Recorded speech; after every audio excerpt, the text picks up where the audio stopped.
Boa noite, queridos. Chegamos à mensagem 13 da nossa série dos pontos cruciais da verdade nas epístolas de Paulo, em Efésios.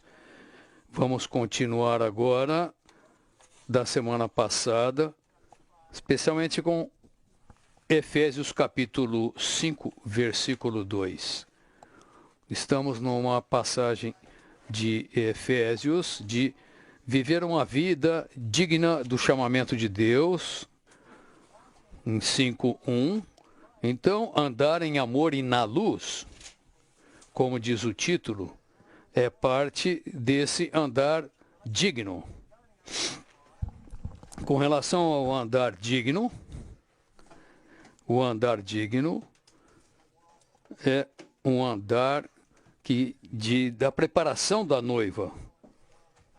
Semana passada, depois da conferência de Memorial Day, tivemos o versículo-chave Efésios 4:30, no qual tivemos uma admoestação: e não entristeçais o Espírito Santo de Deus, no qual fostes selados para o dia da redenção. O dia da redenção refere-se ao dia da preparação da noiva, e no qual nós teremos essa conclusão. Não devemos entristecer o Espírito, ou seja, não devemos permitir que ocorra a preparação da noiva. Então,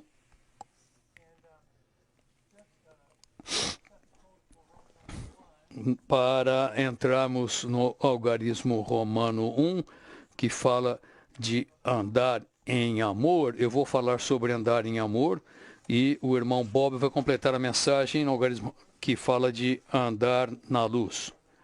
Especialmente o algarismo romano 1, da preparação da noiva, há algumas coisas sobre o ministério que eu gostaria de compartilhar com vocês.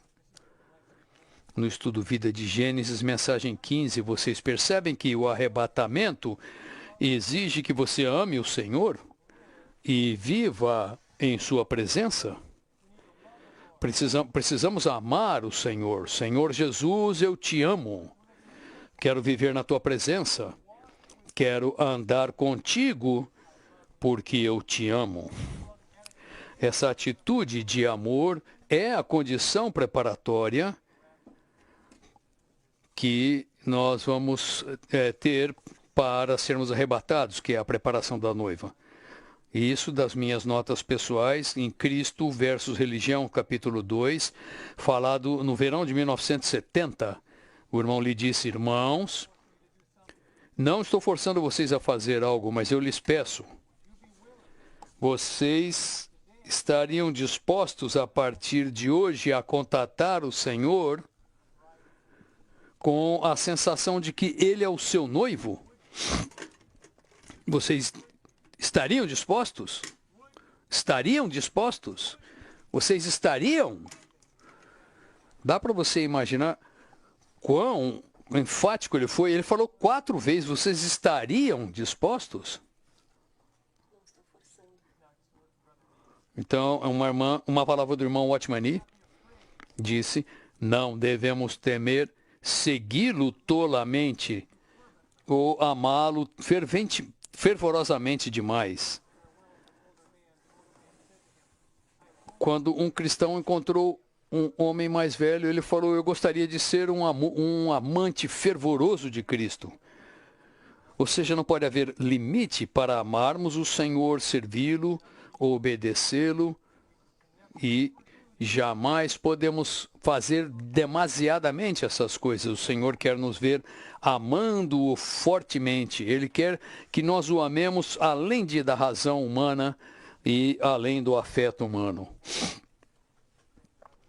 Portanto, queremos ser amantes loucos de Jesus. Em outra passagem ele falou: precisamos ser amantes loucos de Jesus, aqueles que amam a Jesus loucamente para todo o mundo.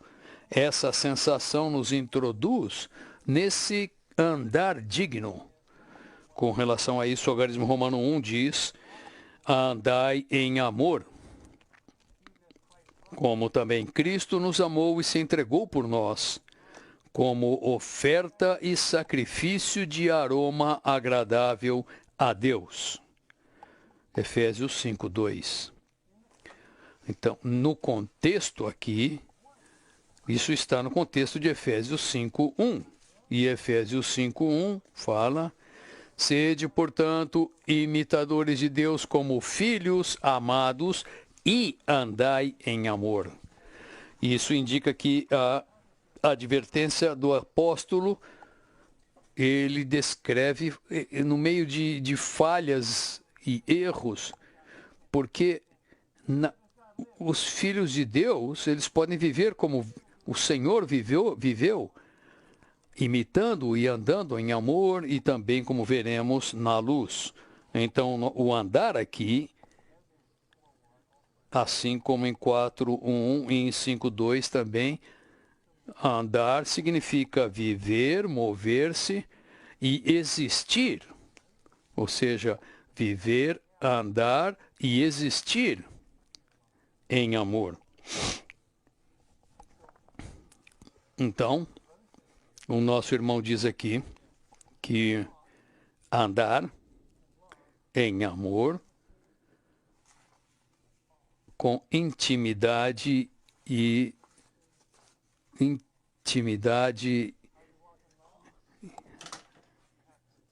espanto. Como nós andamos em amor da maneira mais próxima possível, e admiração. Porque estamos admirados, estamos cativados por Ele, fomos tocados por Ele, pela Sua palavra, como também veremos. Então, andar em amor, aqui,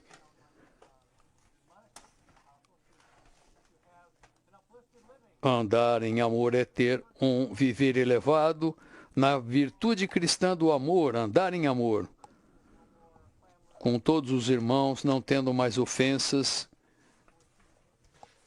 Nós veremos que não é possível isso, apenas quando nos apegamos a Ele e estamos envolvidos com Ele, temos a compreensão e a sensação de que estamos sendo preparados como sua noiva, sendo Ele o nosso noivo, e temos a motivação, temos a maneira de alcançar isso.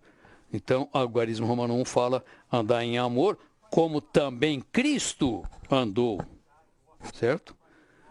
Como também Cristo andou. E quando Ele nos amou, Ele se entregou por nós.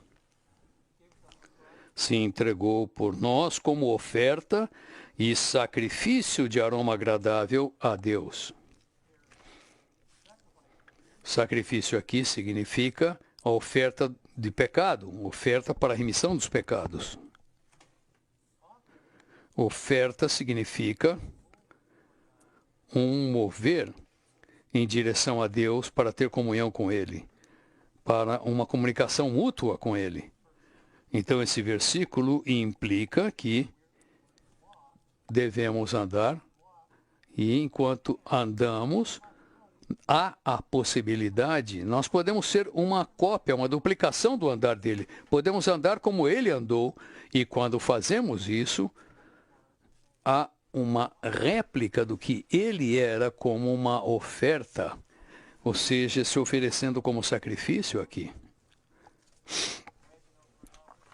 Como vocês sabem, a oferta de holocausto era a oferta primeira e básica de Cristo, como a oferta toda inclusiva e consumada.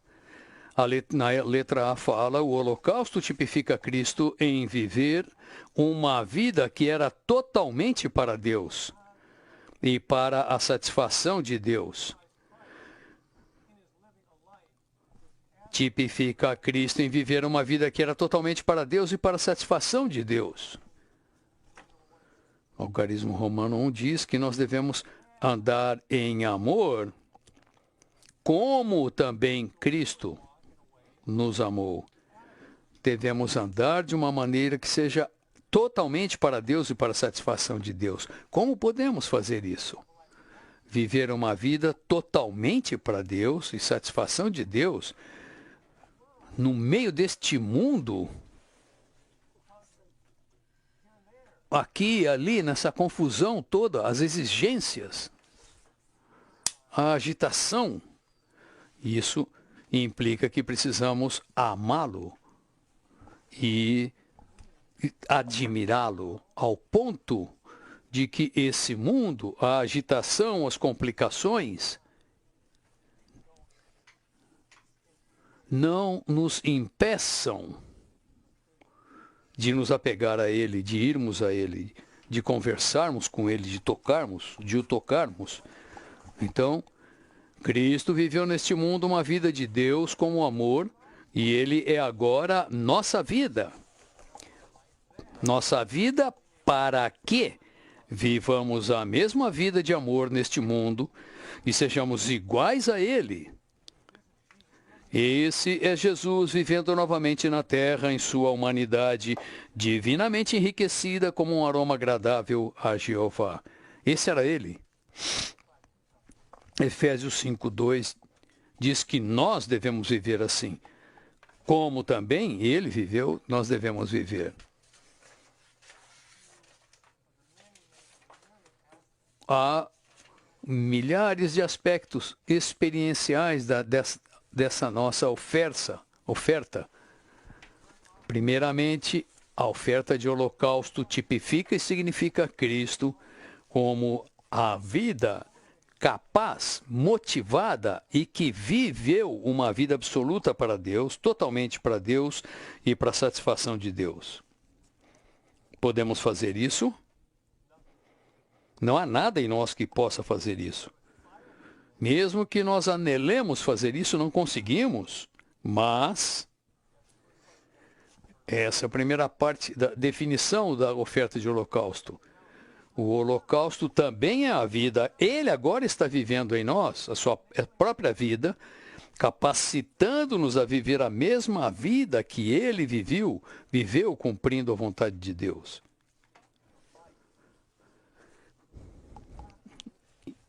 E isso nos capacita a viver essa vida que ele viveu totalmente para Deus.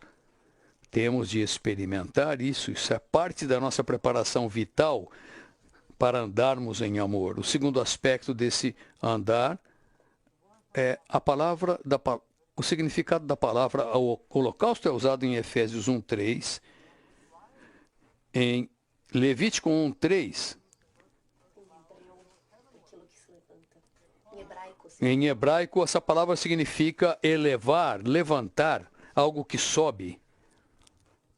Então, isso implica que Cristo, no seu viver, viveu uma vida sempre em direção ao Pai, para o Pai, orientada, voltada para o Pai. E ele viveu dessa maneira, sem exceção. Ele criou e inventou essa vida. Agora ele é essa vida e está vivendo essa vida, e quando o contatamos em amor e com apreciação, descobrimos que ele viveu essa vida automaticamente, espontaneamente, e descobrimos que ele era totalmente, descobrimos o que é ser totalmente para Deus, sem esforço. Maravilhoso. A terceira coisa que quero mencionar com relação à oferta de holocausto é que, quando orientamos o nosso viver diário e o nosso interior em direção a Ele para contatá-lo, é isso que a oferta em Levítico 1:4 significa, a imposição das mãos sobre a cabeça da oferta. Isso é precioso, é monumental. Diz que isso indica que o ofertante se identificava com o holocausto, significa a nossa identificação plena com Cristo. Quando impomos a nossa mão sobre ele, o contatamos no nosso espírito mesclado e estamos totalmente identificados com ele. E então, nessa união, enquanto nós mantemos essa união, todos os nossos defeitos, falhas, erros, transgressões são tomados por ele. E tudo que ele é em suas virtudes, em seu caráter absoluto, em seu viver, espontaneamente é nosso? Como isso é possível? Isso é possível no final da nossa vida cristã? Enquanto quando tivermos cabelos brancos, certamente será possível ali. Mas agora mesmo é possível se você estiver aqui. Se você for regenerado ontem, você pode impor as suas mãos no Cristo interior, identificando-se totalmente com Ele, e Ele vai transmitir tudo que Ele é para você viver como Ele viveu. Por que não? Essa compreensão nos chama para viver da maneira como Ele viveu.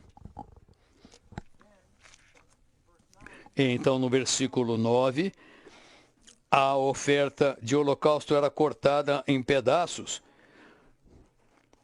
Então, suas pernas, suas entranhas, suas diversas partes, a cabeça, em cada uma disso, ele foi absoluto para Deus como uma oferta sem mancha.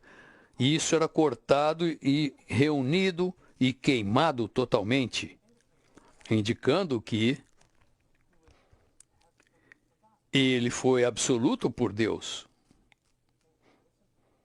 Santos, isso implica que podemos e que devemos ser absolutos da mesma maneira. E nas palavras do irmão Lee, ele não se apegou a nada. Ele não segurou nada. Não devemos esconder nada dele. Não somos nada sem ele. Devemos mesclar com a nossa experiência em tudo que fazemos. E enquanto fazemos isso, ele, ao nos identificar com ele, vem e expressa essa vida no nosso viver diário, pessoalmente e coletivamente. E isso nos permite o quê? Andar em amor. Então, podemos ver que o nosso andar em amor significa nossa apreciação por ele. A oferta de holocausto nos introduz a experiência espiritual de todos os demais. Isso significa que as demais ofertas, a oferta pelo pecado, a oferta pelas transgressões, são queimadas. Quando ela é queimada, isso significa que a oferta de holocausto é fundamental, é básica. E você tem tudo aquilo com ele, e você o tem como a oferta pelo pecado, como a oferta de manjares, a oferta pelas transgressões.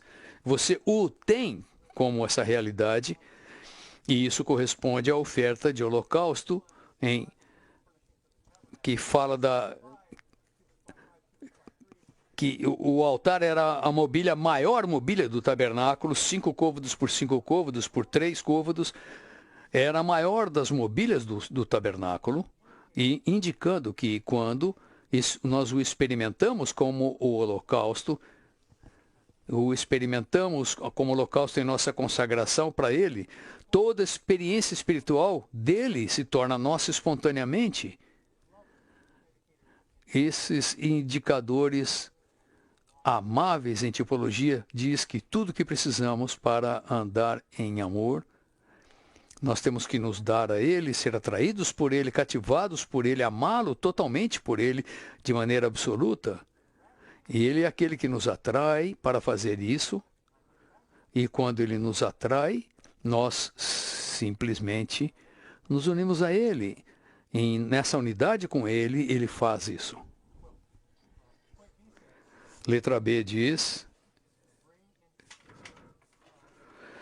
a meta do livro de Efésios é introduzir-nos no amor como a substância interior de Deus, a fim de desfrutarmos Deus como amor e desfrutarmos a sua presença na doçura do amor divino e desse modo amar os outros como Cristo o fez.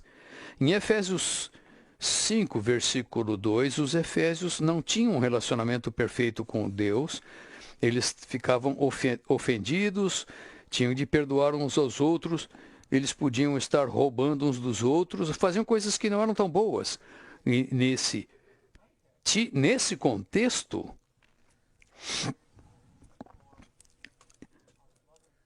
é necessário nós tocarmos amorosamente o Senhor para que isso seja a base, o repositório, a riqueza com a qual nós tenhamos amor pelos irmãos. Você consegue amar os irmãos por si mesmo? Não? E como você faz? Bem, quando nós amamos o Senhor como o holocausto, duplicando a sua vida de holocausto em nós automaticamente amamos os irmãos. Então, o ponto B aqui, até o final do esboço, não é que nós não principalmente devemos amá-lo, mas quando nós o amamos, nós amamos os irmãos. Eu quero mostrar que todos os escritores do Novo Testamento dizem que devemos amar os irmãos. E como fazemos isso? O Senhor, em sua maneira amorosa, disse: você tem que me amar. Você tem que me amar. Quando ele fala que você tem que amar os irmãos, implica que nós precisamos amá-lo. Essa é uma linguagem de implicações, ou seja, amar os irmãos indica que o Senhor está nos dizendo: ame a mim, deixe-me viver em você, para que eu capacite você a amar os irmãos. Portanto, maridos, amai as vossas esposas. Cada marido quer amar a sua esposa. Cada marido quer amar a sua esposa, depois de amar o Senhor em primeiro lugar. Mas, quando nós o amamos primeiro, então, temos como desfrutar Deus como amor. Sua presença na doçura do amor divino e, desse modo, amar os outros como Cristo fez. Essa é a meta do livro de Efésios. Subitens. O subitem 1 fala na condição e atmosfera de amor. Nós somos saturados com Deus para sermos santos e sem mácula perante Ele. Então, primeiramente, como vocês sabem, Ele nos escolheu na eternidade e isso foi numa condição e atmosfera de amor que indica que, na realização disso, para nós nos tornarmos santos como Ele, nós temos que ser saturados com Ele, apreciando-o, contatando-o e ganhando toda a sua vida e natureza para sermos santos como Ele é, e assim cumprir Efésios capítulo 1, versículos 4 e 5. 2. O amor no qual estamos arraigados para crescimento e alicerçados para edificação é o amor divino tornado real e experimentado por nós de maneira prática. Que Cristo habite no nosso coração para que nós, estando arraigados e alicerçados em amor, ser arraigado e alicerçado significa o quê? Que Cristo está habitando no nosso coração. Isso não deve ser algo ocasional. Ele deve haver um enraizamento, deve haver um alicerçamento ali. Então, como isso acontece? Isso acontece quando nós o apreciamos e o contatamos numa atmosfera de amor, numa condição e atmosfera de amor. No seu viver diário, se você quiser andar em amor, ou seja, manter e sustentar no seu viver uma condição e atmosfera de amor, você fica ofendido com os irmãos? Ficaria ofendido com os irmãos? Não. Irmãos, andar em amor significa que nós sustentamos uma sensação da presença do Senhor conosco, de maneira que nós sintamos um romance, nós o amamos, tudo se torna novo, tudo é romântico e se torna novo. O nosso romance com o Senhor é eterno e reflete a nossa posição eterna como a noiva de Cristo. Então precisamos viver nisso e estamos sendo preparados agora, tendo um viver e condição de amor. 3.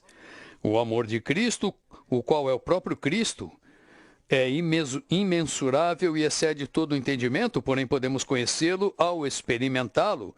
Como podemos experimentar aquele?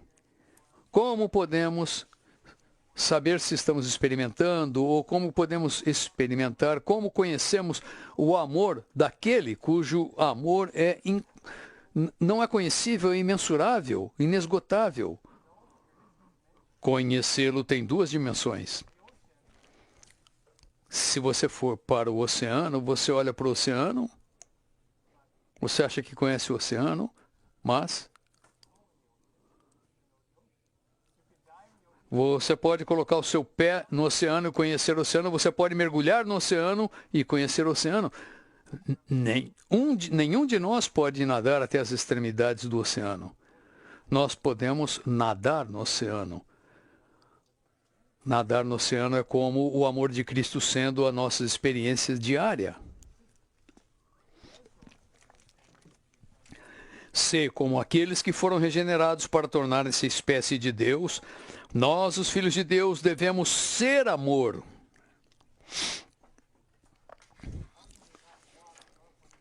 Como você pode não andar em amor quando você é amor? Devemos ser amor, porque nós podemos ser amor. Se ele fala que devemos ser amor, é porque podemos ser amor. Você quer ser amor? Tudo que você precisa para ser amor é ir, aproximar-se, dirigir-se para o Senhor e em sua identificação plena com o Senhor, você é amor. D. A fim de experimentarmos e desfrutarmos o amor divino para que ele se torne o amor no qual amamos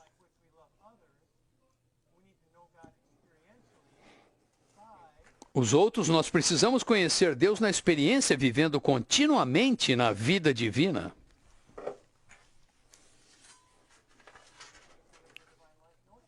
Nós vivemos continuamente na vida divina? Esse é um advérbio absoluto. Continuamente. Podemos experimentar vivendo nele continuamente. Sim ou não? E como ele fez isso com relação ao Pai. E agora ele faz em nós da mesma maneira, e quando nós o contatamos de maneira plena, identificados plenamente com ele, nós podemos viver continuamente na vida divina. Devemos ser Deus não apenas em vida e natureza, mas devemos ser amor.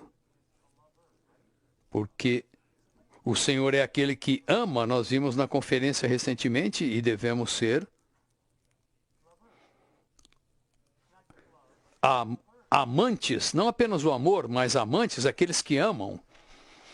Quando nós o amamos e o contatamos, ele é a origem do nosso amor com o qual amamos os outros sem esforço.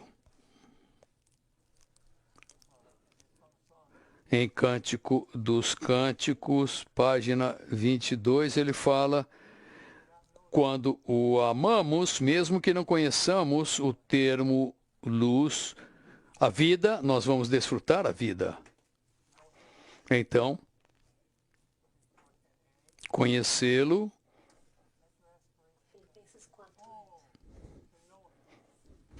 ou conhecê-lo. Filipenses 4:10a.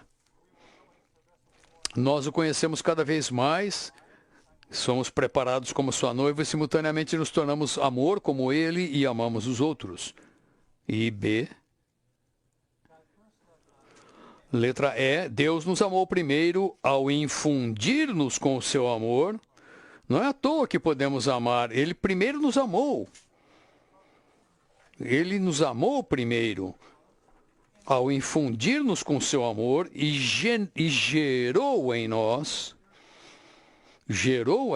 o amor com o qual nós amamos a Ele e aos irmãos.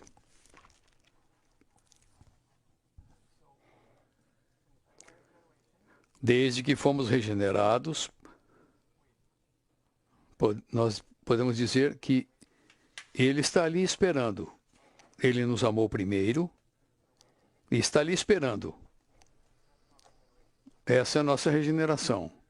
O que precisamos fazer é continuar numa relação dinâmica com Ele enquanto Ele habita interiormente. A primeira coisa é que precisamos reagir a Ele, responder a Ele. Nesse relacionamento de amor com Ele, quando nós respondemos a Ele, participamos dele como aquele que ama, sendo românticos também com Ele.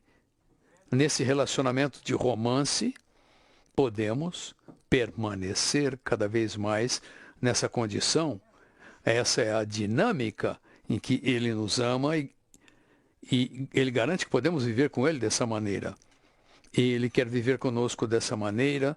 Então, João 10:10 diz, na segunda parte, eu vim para que tenham vida e a tenham em abundância. E vida. O nosso irmão descreve esse versículo como a preparação da noiva. João 10:10 é um versículo sobre a preparação da noiva. Nós o amamos, a vida dele para nós é abundante, nós o amamos abundantemente e, enquanto o experimentamos, somos preparados para ser a sua noiva. F. Nosso amor natural deve ser colocado na cruz. Uma diferença entre o amor de Deus e o nosso amor natural é que é muito fácil o nosso amor natural ser ofendido. Se estivermos amando não em amor, ficamos ofendidos, ficamos irritados, ficamos incomodados. Você vai falar, aquele irmão é chato. Se você está chateado, incomodado, é a sua constituição natural. Se você está ofendido, irritado, às vezes é bom ter isso como um indicador que nos adverte, fala, opa, acorda, desperta. O nosso irmão fala que devemos, sempre que não estamos experimentando Cristo, quando experimentamos Cristo, simplesmente sentimos o próprio Cristo e não nos ligamos com nada mais e não temos que tentar amar os irmãos. Nós estamos andando numa atmosfera e condição de amor, ou seja, o nosso caráter absoluto por Ele deve ser vivido cada vez mais por nós diariamente. G. Devemos ser pessoas inundadas com o amor de Cristo e carregadas por Ele. O amor divino deve ser como a maré alta das muitas águas em nossa direção, impelindo-nos a viver para Ele além do nosso próprio controle. Ele fala que devemos, não deveríamos, devemos. Não é o seu caso? Você está constrangido pelo amor de Deus? Que é como uma parede de água forçando você para uma meta, para um alvo.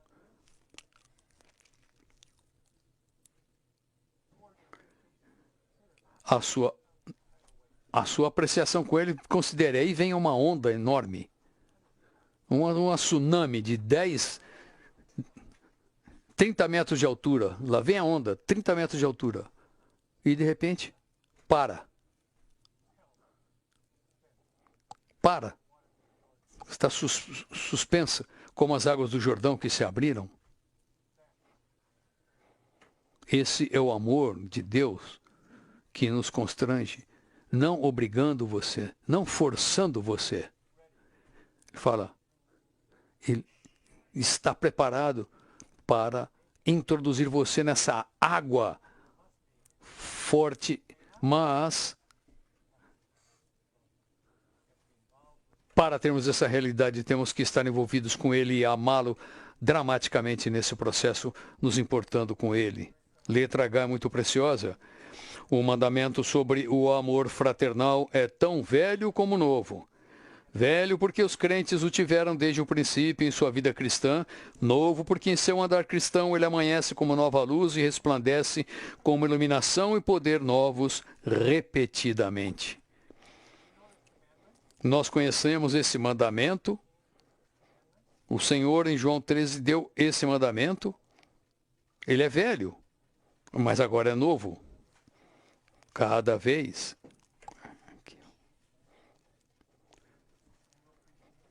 Uma nova apreciação, irmãos.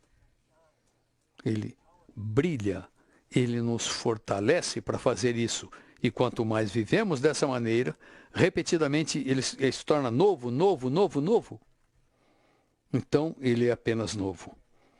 Esse mandamento estava ali. Espontaneamente nós amamos os irmãos enquanto andamos em amor, nos apegando a ele.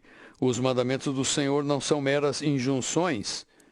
Eles são as suas palavras, as quais são espírito e vida, como suprimento para nós. 2. O amor de Deus é a nossa essência interior e as palavras do Senhor nos suprem a sua essência divina com as quais nós amamos e amamos os irmãos. 3. Devemos amar a Deus e seus filhos como amor divino, que é transmitido a nós por meio das palavras do Senhor para tornar-se nossa experiência e desfrute. E a vida da igreja é uma vida de amor fraternal, é a vida necessária, o Espírito dado a nós por... Nosso espírito regenerado dado por Deus é um espírito de amor. Precisamos de um espírito de amor fervoroso para vencer a degradação da igreja hoje. Amar um ao outro é um sinal de que pertencemos a Cristo. Amar, ser o primeiro na igreja, é contrário a amar todos os irmãos. Assim como o Senhor Jesus deu a sua vida da alma para que tivéssemos a vida divina, nós precisamos perder a nossa vida da alma e negar o ego para amar os irmãos e ministrar-lhes a vida na prática da vida do corpo. 5. Precisamos perder a nossa vida da alma não amando o mundo com o seu prazer, antes assimilar Deus e expressar Deus como amor na vida da igreja, do amor fraternal, deve ser a nossa alegria, diversão, entretenimento e felicidade. Finalmente, o amor fraternal na vida da igreja é expressado de maneira prática ao cuidarmos das necessidades dos santos necessitados, sem qualquer propósito de interesse próprio ou exibição exterior, ao compartilhar as coisas materiais com os santos necessitados. A graça da vida do Senhor, com o seu amor, flui entre os membros do corpo de Cristo e é infundida neles. J. Permanecer em amor é viver uma vida na qual amamos os outros habitualmente com amor, que é o próprio Deus, a fim de que ele seja expressado em nós. Espontaneamente. O amor com o amor que é o próprio Deus, a fim de que ele seja expressado em nós. O amor perfeito é o amor que foi aperfeiçoado em nós por 1 João 4,17, o amor perfeito é o amor que foi aperfeiçoado em nós por amarmos os outros com o amor de Deus. Esse amor lança fora o medo e não teme ser punido pelo Senhor na sua vinda. Amados santos, que nós sejamos encorajados para viver essa vida que o Senhor viveu, uma vida de oferta de holocausto em Efésios 5:2, e andemos em amor, o que exige que somos cativados por Ele, o apreciemos ao máximo e tenhamos essa apreciação dele com sua palavra em nossa comunhão com Ele. Agora o irmão Bob.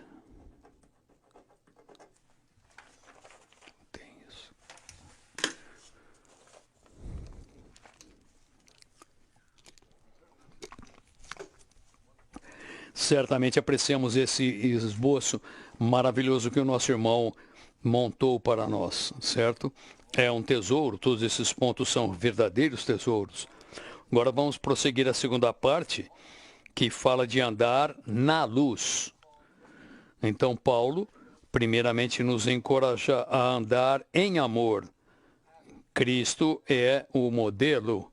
assim como Cristo nos amou e se entregou por nós, como oferta de aroma agradável. Então, o Senhor nos amou e amou o Pai, porque Ele se entregou não apenas para nos salvar, mas também para satisfazer ao Pai como um aroma agradável, certo? Então, o Senhor foi essa pessoa amável. Quem pode imitar essa pessoa? Ninguém. Mas tem de ser o próprio Senhor vivendo em nós uma vida de amor. Ele é amor. E a sua própria substância é o amor. Nosso amor natural é totalmente incapaz de chegar no nível do Senhor. Não conseguimos amar como Cristo amou. Se nós acharmos que isso é algo que podemos fazer, estamos enganados. Precisamos que o Senhor viva em nós essa vida de amor. Agora vamos ver a questão do amor, da vida. Ou melhor, da luz, perdão. Algarismo Romano 2 diz, pois outrora erais trevas, porém agora sois luz no Senhor. Andai como filhos da luz. Então, trevas, luz é Deus. Deus é luz, certo? E as trevas são o diabo. Então, aqui diz que nós éramos, não apenas estávamos em trevas, mas nós éramos as próprias trevas, porque éramos um com Satanás antes de ser salvos, mas agora somos luz no Senhor, porque agora somos um com Deus no Senhor. Então, isso nos torna não apenas resplandecentes, mas a própria luz. Somos luz no Senhor, portanto devemos andar como filhos da luz. Por sermos filhos da luz, Ele é luz, nós somos filhos da luz. Essa é uma afirmação maravilhosa que mostra que nós somos luz no Senhor e filhos da luz. Então, o que é luz? O versículo claramente fala que Deus é luz, mas aqui fala que luz é a presença de Deus. É muito prático isso. Nós podemos sentir isso. É sensível quando temos a presença de Deus, não meramente a sua presença geral. Deus está em toda parte. Não é dessa presença que estamos falando. Estamos falando da presença de Deus em nós mesmos, certo? Quando temos a presença de Deus, temos luz. Luz é a sua presença. E o esboço continua, o resplandecer interior da luz, ou seja, isso é um resplandecer interior, não exterior. O resplandecer interior da luz deve governar e reger o nosso interior. Então, a luz governa e rege. O próprio Deus, como luz, a sua presença resplandecendo em nós, devemos ser governados e regidos por esse brilhar. Isso é maravilhoso. A fim de confessarmos os nossos pecados e sermos introduzidos na presença do Senhor. Quando somos governados pelo brilhar do Senhor, nós temos consciência dos nossos pecados. Isso é algo que a luz faz. Quando Deus brilha em nós, passamos a ter consciência dos nossos pecados, nossos erros, e somos levados por Ele a confessar os nossos pecados, de maneira que sejamos introduzidos na sua presença e não estejamos longe da sua presença. Para estar na sua presença, temos de estar na luz. 1 de João 1,7 fala, mas se andarmos na luz como Ele está na luz, temos comunhão uns com os outros, e o sangue de Jesus, seu Filho, nos purifica de todo pecado. Então, estamos na luz, desfrutamos comunhão. Então, a luz nos torna conscientes e podemos confessar e nos arrepender.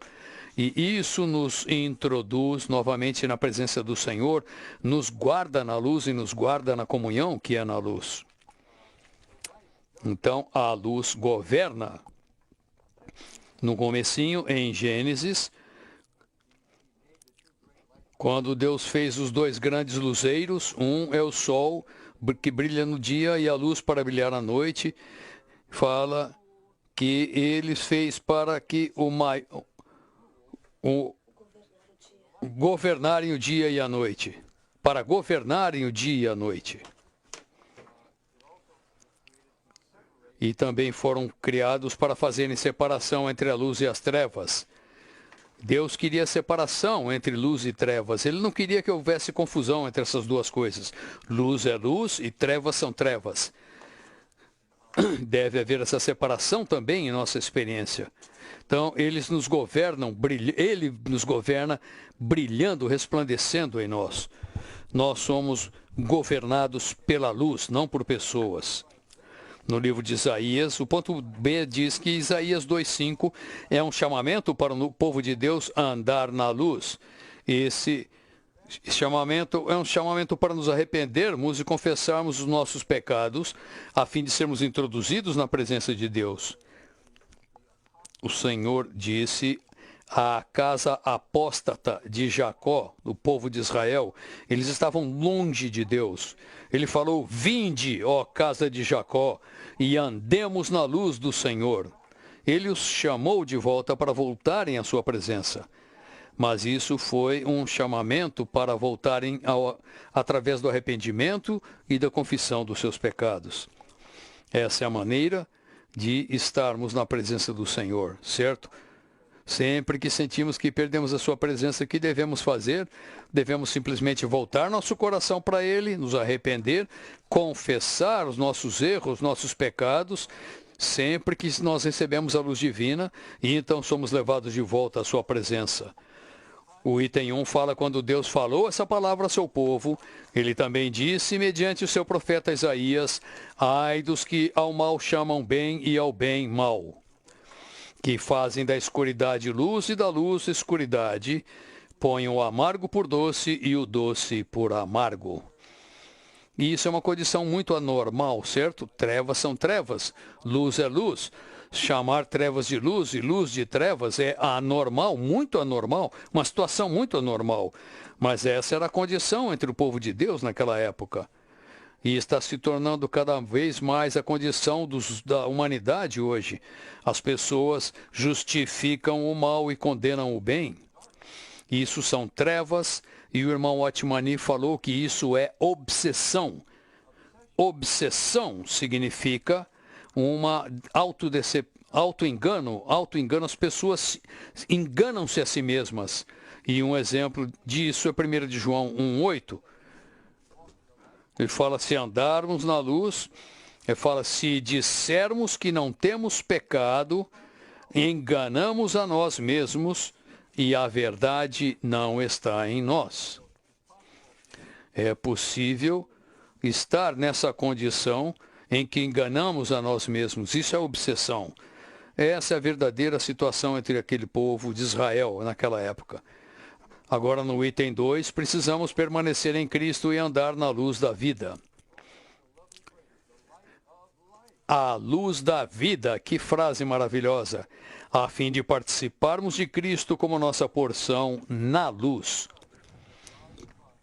Colossenses 1,12 diz que Deus Pai nos qualificou para participarmos da porção da herança dos santos na luz.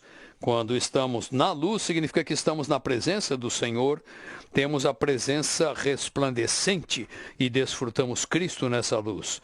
Se não estivermos na luz, perdemos o desfrute de Cristo e já não estamos desfrutando Cristo como nossa porção.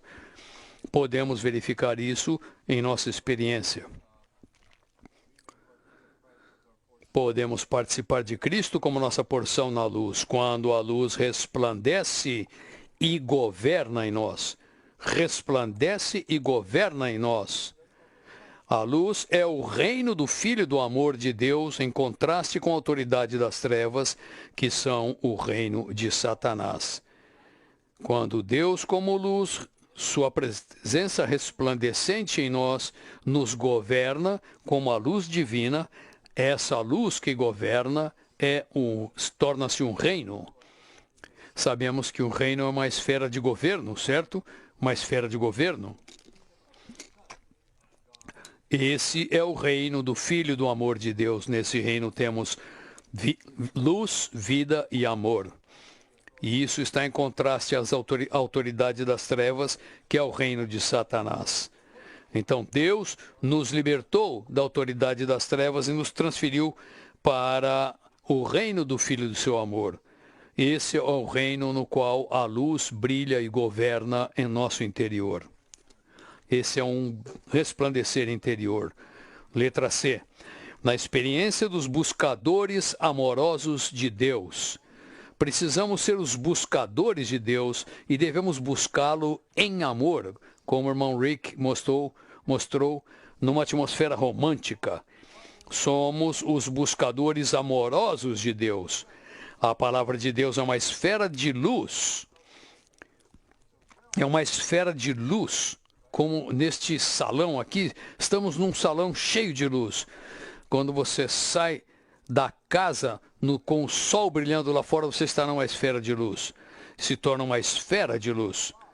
A palavra de Deus torna-se uma esfera de luz, porque a luz está na palavra de Deus. A luz, ou seja, o próprio Deus, Deus está em sua palavra, Deus é luz na sua própria palavra, e a palavra de Deus é a corporificação de Deus. Agora aqui há uma afirmação que qualifica que essa palavra de Deus não é a palavra escrita da Bíblia, mas a palavra que o Espírito fala a nós no nosso interior, revelando-nos novamente a palavra da Bíblia. Esse é um resplandecer interior pelo falar do Espírito. Quero ler algo para vocês do livro Conhecimento de Vida. Páginas 206, 207, a palavra de Deus falada aqui não refere-se à palavra escrita na Bíblia, mas à palavra que o Espírito Santo fala a nós no nosso interior.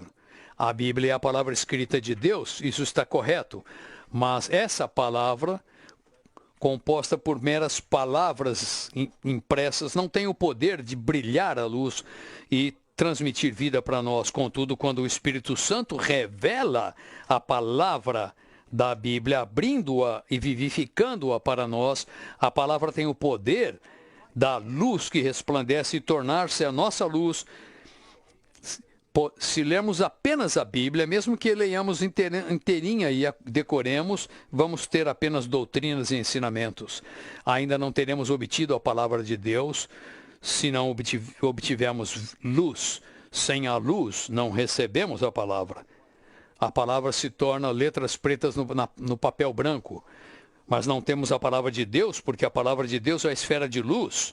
Somente quando o Espírito Santo no nosso espírito nos dá revelação, abrindo a palavra da Bíblia a nós, é que a palavra torna-se a palavra viva de Deus, que pode fazer com que recebamos a vida de Deus. Todas as palavras fora de nós são mero conhecimento, não são luz. Somente a palavra que entra no nosso espírito são as palavras vivas e resplandecentes de Deus. Quando lemos a Bíblia, devemos constantemente exercitar nosso espírito em comunhão e abrir o nosso espírito para receber as palavras da Bíblia como espírito e vida para nós, e elas entrem no nosso espírito e tornam-se palavras vivas, trazendo a luz da vida. Eu aprecio muito isso. Não são meras palavras pretas no papel branco. As palavras contêm a vida, e a palavra vida que o Espírito fala a nós enquanto lemos, e ao orar com o Espírito exercitado, recebemos o falar interior do Espírito. Esse é o brilhar da luz. Em Apocalipse 2,7 diz: quem tem ouvidos, ouça o que o Espírito diz às igrejas, certo? O Espírito fala às igrejas. Somos gratos por estar na restauração do Senhor, porque aqui temos o Espírito falando. Que bênção!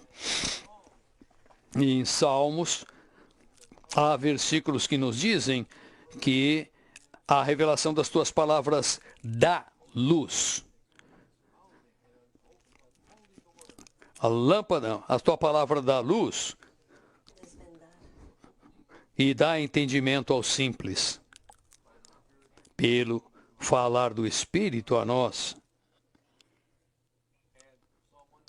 Salmo 119, 105, lâmpada para os meus pés é a tua palavra e luz para os meus caminhos. Aqui temos a palavra brilhando aos nossos pés, para guiar-nos no nosso caminho. Precisamos da palavra, que ela seja essa lâmpada e luz para nós. Muito bom. Letra D. Se a palavra é ou não uma esfera de luz para nós em nossa experiência, depende da nossa atitude e condição ao nos achegarmos à palavra. Aqui, a atitude e condição, ok? João 5:39 a 40 é um exemplo muito bom. O Senhor disse aos judeus: examinais as Escrituras, porque julgais ter nelas a vida eterna, e são elas que testificam de mim. Contudo, não quereis vir a mim para terdes vida. Essa é uma situação triste, certo? As pessoas examinam as Escrituras porque eles julgam ter vida nas Escrituras, mas somente o Senhor pode dar vida a nós. Temos de ir a Ele. Nosso coração deve ser para Ele. Temos de ir a Ele e recebê-lo como vida na palavra e através da palavra. Portanto, o ponto 1 fala: precisamos humilhar-nos, não tendo confiança em nós mesmos, mas buscar o Senhor pela sua misericórdia. Primeiramente, a nossa atitude deve ser uma atitude de humildade ao ir à palavra. Não, significa que não temos confiança em nós mesmos. Não temos confiança, mesmo não tendo confiança. Ou seja, não há problema entre nós e o Senhor. Devemos ter uma atmosfera limpa e pura, sem nada errado, não confiando em nós mesmos, mas buscar o Senhor por sua misericórdia. Isaías 57:15 fala: eu habito no alto e santo lugar, mas habito também com o contrito e abatido de espírito, para vivificar o espírito dos abatidos e vivificar o coração dos contritos. Os contritos. Ser contrito significa estar arrependido e triste pelos nossos pecados. Termos um coração contrito, não de vanglória, de autoexaltação, um coração autoconfiante, achando que nós sabemos mais do que sabemos. Nós não sabemos nada, nem mesmo nas coisas em que estamos errados com o Senhor. Então, não temos base para ter confiança em nós mesmos. Temos de depender do Senhor da sua misericórdia. Toda manhã eu ofereço o Senhor como minha oferta pelas transgressões. Senhor, obrigado. Senhor, Tu és a nossa oferta inesgotável pelas transgressões. Tu carregaste todos os nossos pecados no Teu corpo sobre um madeiro. Então, não somos autoconfiantes. Item 2. Isso é para a nossa condição. Primeiro é nós estarmos humildes. O segundo item é relacionado à nossa condição. Todas as câmaras da nossa alma devem estar abertas para receber o resplandecer do Senhor. Que são as recâmaras da nossa alma? Nossa mente, emoção e vontade. Essas recâmaras devem estar abertas para receber o resplandecer do Senhor.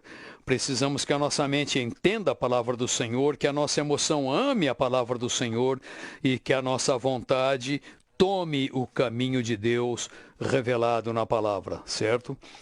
Mente, emoção e vontade precisam estar abertas. Eu gosto da referência aqui. O espírito do homem é a lâmpada do Senhor, a qual esquadrinha todo o mais íntimo do corpo.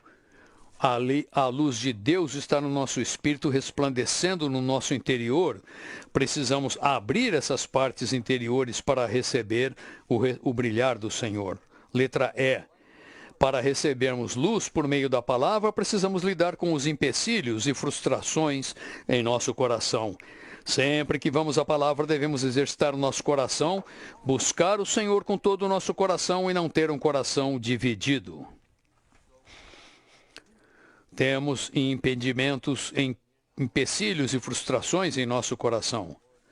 Lembrem-se do Senhor falando do semeador. O semeador saiu para semear e a semente da vida, a palavra viva de Deus, caiu em diversos tipos de solo. O primeiro tipo foi à beira do caminho. À beira do caminho, onde o tráfego do mundo pisa ali e endurece. Santos, devemos ser cuidadosos com o nosso contato com o mundo. Pode estar acontecendo um endurecimento se tivermos muito contato com o mundo. Não devemos permitir que o mundo pisoteie o nosso coração, porque isso produz endurecimento em nós. Então há o solo pedregoso, onde as pedras estão na superfície, que representam pecados ocultos, desejos pessoais e busca pessoal. Isso aí impedem que a semente se enraize nas profundezas do nosso coração. O terceiro tipo de solo é onde há espinhos. Esses espinhos representam a ansiedade da era e o engano, que abafam a semente e a impedem de crescer e dar fruto. Então, o nosso coração tem todas essas condições e devemos estar dispostos a ser tratados, lidados pelo Senhor, através do seu guiar e seu suprimento rico de vida, tirando todas essas coisas que nos impedem que a luz do Senhor penetre no nosso coração, a luz que está na palavra do Senhor. Há muitos versículos maravilhosos aqui, ok? Um versículo em Jeremias 29, 13.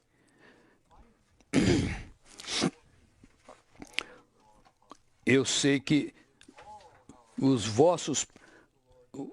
nós buscamos, passareis a orar a mim e eu vos ouvirei. Precisamos amar o Senhor e buscar apenas a Ele. Ok? Letra F.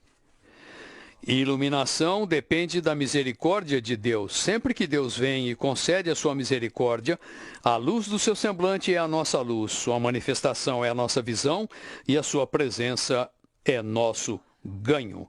Isso é do lado de Deus. Deus é soberano, de acordo com Romanos 9,15. Ele tem misericórdia de quem ele tiver misericórdia, certo? Ele é soberano.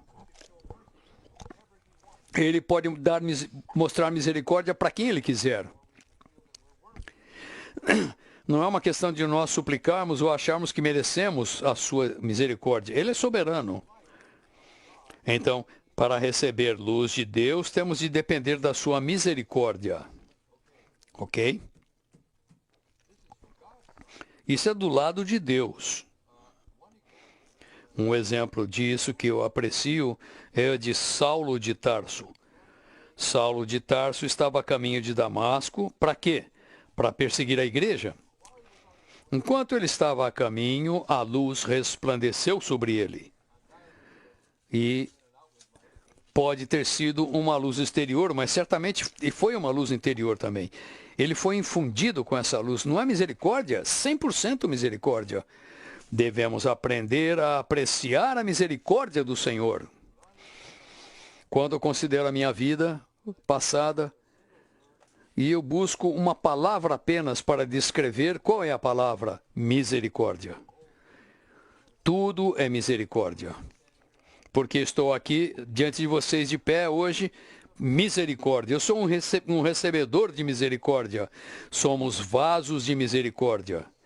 Então devemos buscar e depender da misericórdia do Senhor. Não devemos depender de nada que nós possamos fazer, mas da misericórdia do Senhor. E recebemos luz dele. Ok? Não é algo nosso, é a misericórdia soberana dele, que ele nos ilumina e resplandece sobre nós. A luz vem de Deus quando ele estende sua misericórdia para nós. Mas há outro lado, que é o nosso lado. O lado de Deus é ele mostrar misericórdia. Do nosso lado, Letra G fala: a fim de sermos iluminados pelo Senhor, devemos prestar atenção cuidadosa aos 5 pontos seguintes. Todos esses 5 pontos estão no livro Conhecimento de Vida, capítulo 14. Essa é a responsabilidade que nós temos diante do Senhor de receber luz dele. Ele nos mostra a misericórdia do seu lado e nós, da nossa parte, nos exercitamos para prestar atenção a esses 5 pontos. Número 1, a fim de ser iluminados, devemos querer e aceitar o resplandecer do Senhor, aplicando o nosso coração para ser singelo ao buscar o Senhor sozinhos com todo o nosso desejo. De todo o nosso desejo. Ok? Querer. Há um versículo em João 3:19, o Senhor diz que a luz veio ao mundo, mas os homens amaram as trevas mais do que a luz. Ou seja, eles não querem a luz. A luz está aqui. Deus está brilhando, resplandecendo. Em sua misericórdia, ele brilha, ele resplandece, mas nós temos de querer a luz. E então precisamos aceitá-la, remover todo tipo de coberta que nos impede de receber o resplandecer do Senhor. Devamos ser singelos e buscar apenas o Senhor de todo o nosso desejo, o nosso coração. Há um versículo que eu amo muito. Salmo 73, 25. No Salmo 73, o salmista estava incomodado com a prosperidade dos ímpios e o sofrimento dos santos. Então, por fim, ele entrou no santuário de Deus e foi iluminado para ver a verdadeira situação. Então ele respondeu dizendo: quem mais tenho eu no céu? Não há outro em quem eu me compraza na terra, além de ti. Ele disse isso para Deus. Devemos falar a mesma coisa. Você pode não achar que essa é a sua verdadeira experiência, mas é bom você falar isso. Senhor, não tenho outro no céu senão a ti. E não há ninguém ou nada neste mundo que eu deseje mais do que a tu, Senhor. Meu coração é totalmente para ti, Senhor, e para nada mais. E então podemos estar numa condição para receber a luz do Senhor. Há alguns versículos aqui que fala, como 2 Crônicos 12, 14, Roboão fala que fez ele o que era mal, porquanto não dispôs o coração para buscar ao Senhor. E o rei Asa, ele teve uma enfermidade nos seus pés muito severa, e disse que até mesmo em sua enfermidade ele buscou não o Senhor, mas os médicos. Ele não confiou, não recorreu ao Senhor, mas confiou nos médicos. Ok? O ponto 2.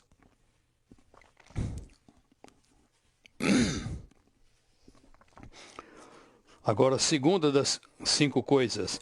A fim de sermos iluminados, devemos abrir-nos ao Senhor, voltar nosso coração a Ele e colocar-nos diante dEle sem nenhuma reserva ou restrições. Aqueles que se fecham ao Senhor são especialistas em julgar e criticar os outros. Que palavra! A abrir-nos, precisamos nos abrir ao Senhor. Senhor, eu me abro a Ti. E voltar nosso coração ao Senhor. E pôr-nos diante dEle, ou seja, colocar tudo diante dEle, todo o nosso ser diante dEle, para que Ele brilhe, resplandeça, sem nenhuma reserva ou restrição. Se nos fecharmos ao Senhor, nos tornaremos especialistas em julgar e criticar os outros. Então, quando estamos na luz, nós não vemos as faltas dos outros, mas apenas as nossas próprias deficiências. E isso nos leva a nos entristecer por causa dos nossos próprios fracassos, nossos próprios erros, e nos vemos como a pessoa mais miserável. Precisamos ver que precisamos da salvação do Senhor e para isso receber a luz do Senhor profundamente. O Senhor brilha mais profundamente e então nós crescemos em vida. Dessa maneira, sendo iluminados pelo Senhor, sendo julgados pela sua luz, o seu resplandecer expõe nossa verdadeira situação. Não vamos julgar os outros, nós seremos julgados pelo Senhor e purificados por Ele. Ok? O Senhor disse em Lucas 6, por que você olha para o cisco que está no olho do teu irmão e não considera a trave que está no teu próprio olho? Nós não vemos a trave que está no nosso próprio olho. Devemos voltar para o Senhor, nos abrir para Ele, permitir que Ele brilhe em nós sem reserva e que possamos ver a trave que há nos nossos olhos e então poderemos ajudar o irmão a lidar com o cisco no olho dele. Item 3, a fim de sermos iluminados, devemos pôr um fim a nós mesmos. Isso significa pôr um fim às nossas experiências, nossa maneira de ver as coisas, nossos sentimentos, nossas ideias e nossas opiniões. Quando alguém que para completamente vai diante do Senhor, ele pode ser extremamente singelo e simples em receber a palavra do Senhor. Bem, se não pararmos, se nos apegarmos às nossas próprias visões, aos nossos próprios sentimentos, ideias, opiniões, quando nós precisamos da palavra para colocar, quando interpretamos a palavra do ponto de vida de ver a nossa própria maneira de ver as coisas, nossos sentimentos, nossas ideias, nossas opiniões,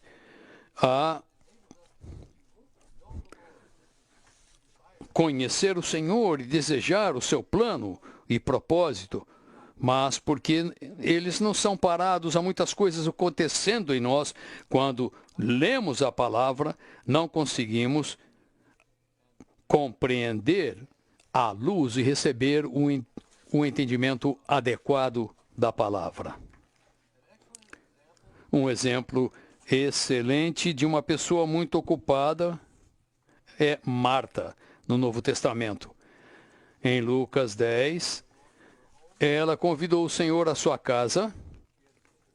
Ela tinha uma irmã chamada Maria. Marta estava ocupada, fazendo muitas coisas práticas. E Maria estava onde? Sentada aos pés do Senhor. Então, Maria, ela parou a si mesma, mas Marta estava ocupada com coisas exteriores. Exteriormente ela estava ocupada, eram coisas práticas. Não vamos dizer que as coisas práticas não são necessárias, mas elas podem ser uma ocupação que nos incapacita a ouvir a palavra do Senhor.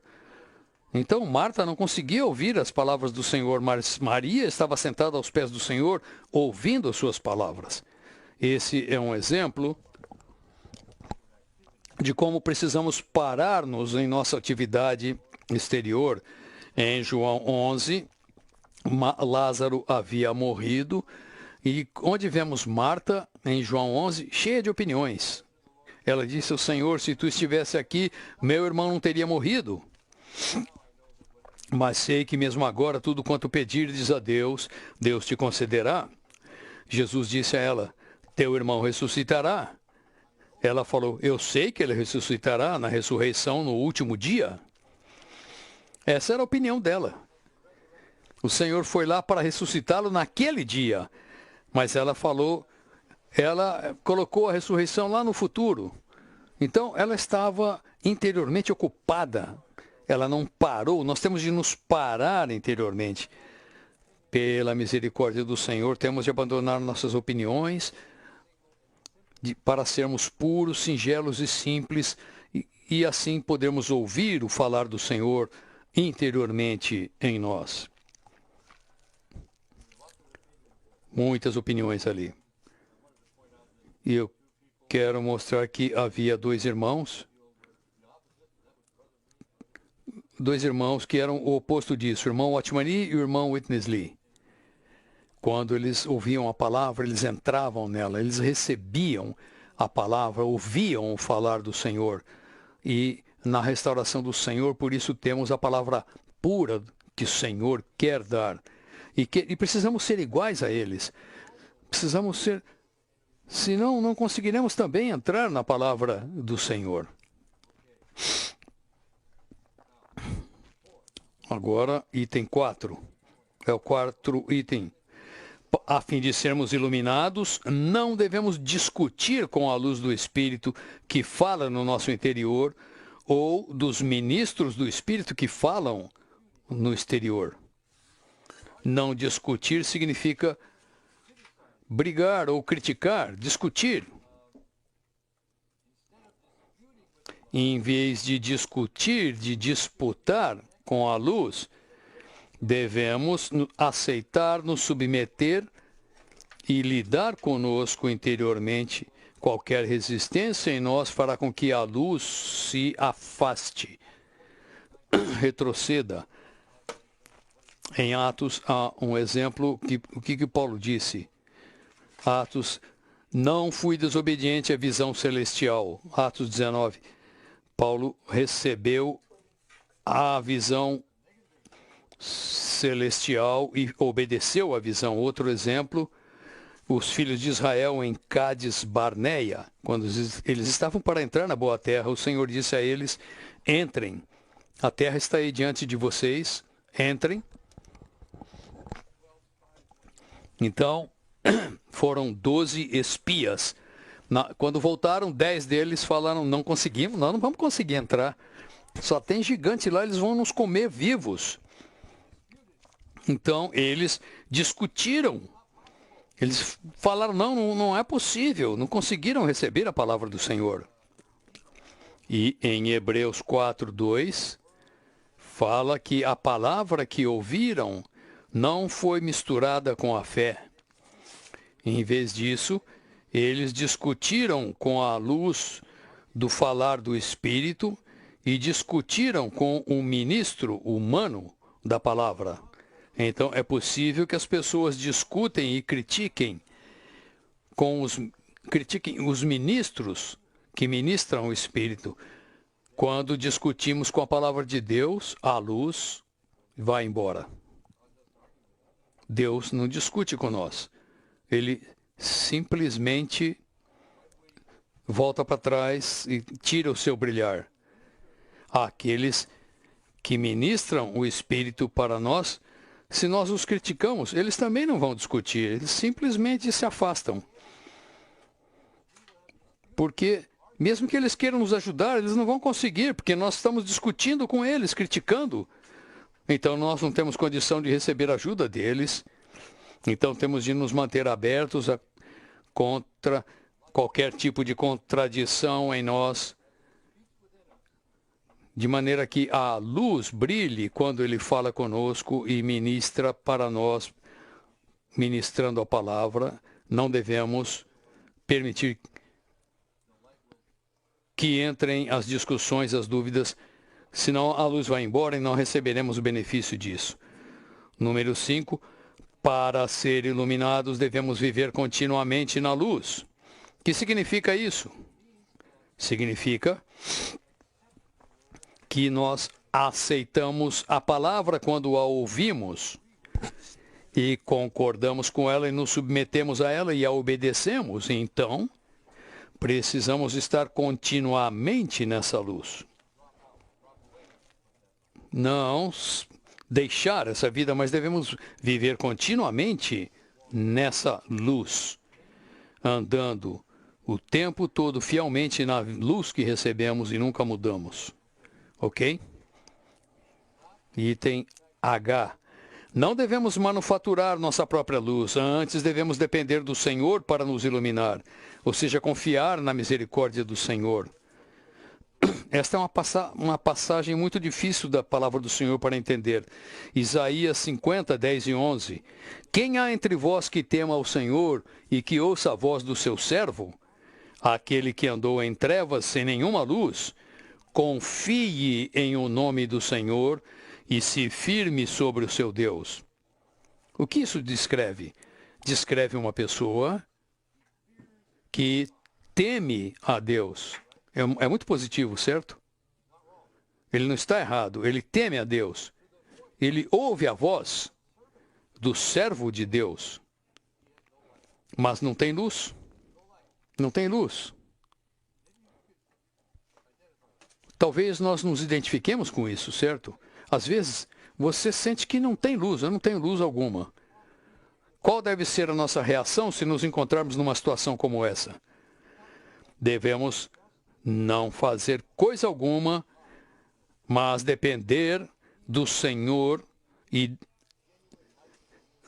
ou seja, em outras palavras, Ele é a única luz genuína do universo e somente Ele pode nos dar luz. A luz vem apenas dEle.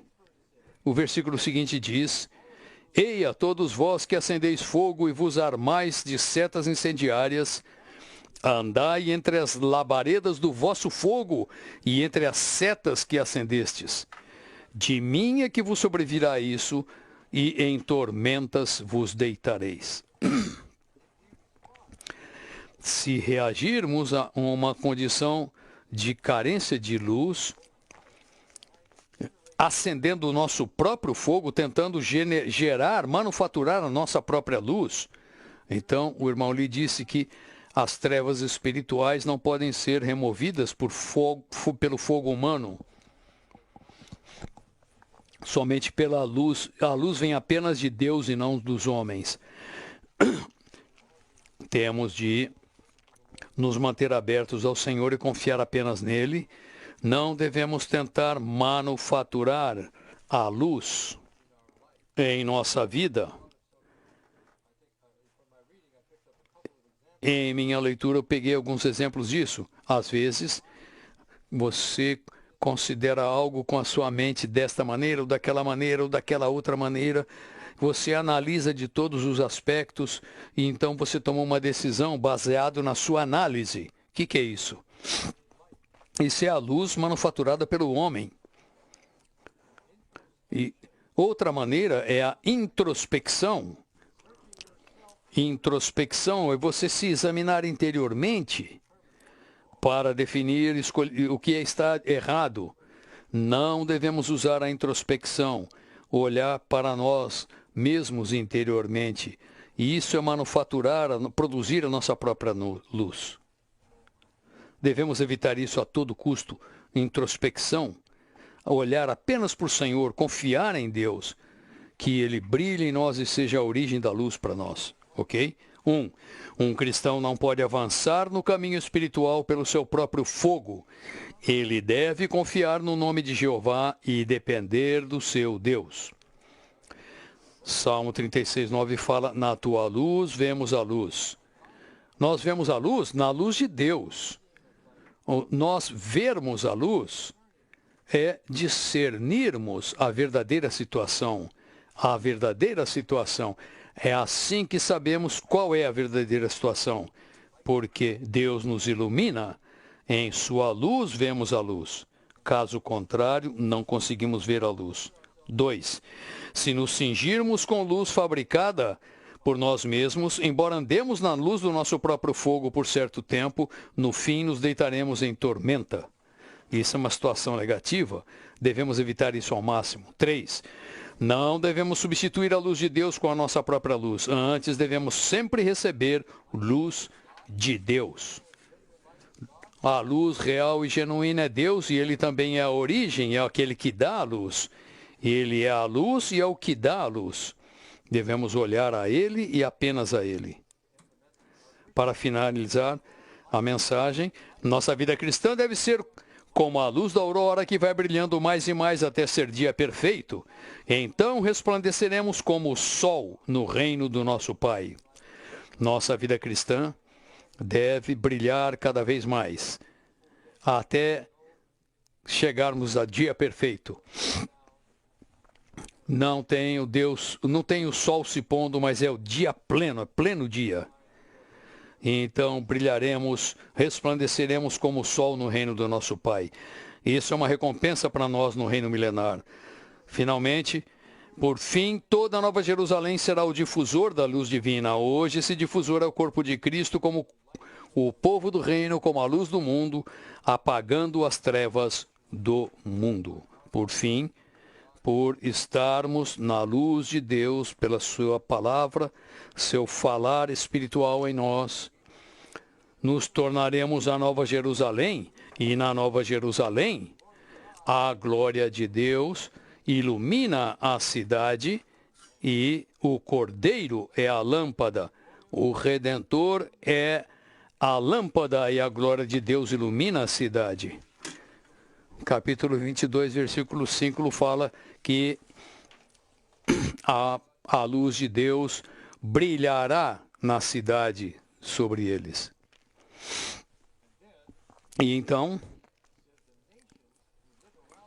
na cidade, ou seja, as nações que vivem em torno da Nova Jerusalém andarão sob a sua luz, ou seja, a Nova Jerusalém é o difusor da vida divina. Esse é o nosso destino. Enquanto andamos na vida divina, nos tornaremos aqueles que são saturados com a vida divina e a luz brilhará através de nós. E aí nós veremos as trevas nas quais estamos, ok? Terminamos. Graças ao Senhor. Amém.